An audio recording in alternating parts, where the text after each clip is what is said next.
In today's video, I'm going to teach you a guide how to cancel Replit subscription. By the end, you'll know exactly where to go in your account and what to click so you can confidently stop a paid plan without any guesswork. Make sure you're signed into your Replit account before you start, since the options we'll use only appear when you're logged in. First, head to Replit in your browser. If you're already inside your workspace, look over to the right-hand side panel. There, open Settings. This is where Replit centralizes account preferences, so it's the quickest way to reach your plan details. Inside Settings, select the Billing tab. The billing page shows your current plan at a glance, whether that's a free plan or a paid subscription. It's also where you'll find controls to make changes to your plan, update payment details, and manage renewals. Give the page a moment to load so all the subscription options appear. If you're on a paid plan, you should see a button or link labeled Manage Subscription. Click that. This will either expand management options directly on the page or take you to a secure subscription portal.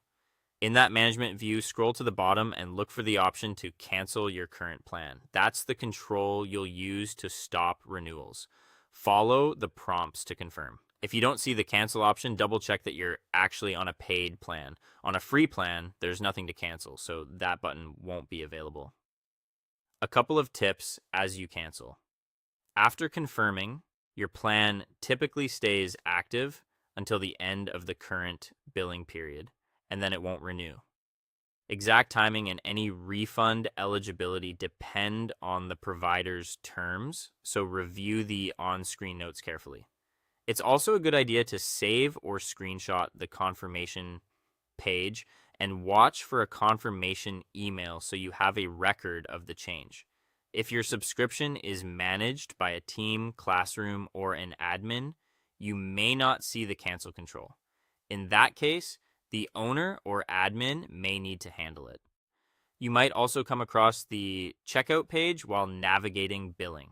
That page is for starting or upgrading a plan. If your goal is to cancel, simply return to Settings and Billing and use the Manage Subscription area instead of proceeding with checkout. Once the cancellation is complete, you can continue using the free features without being billed on your next cycle. If you ever decide to upgrade again, you can come back to billing and choose the plan that fits your needs. That's all for today. Thank you for watching.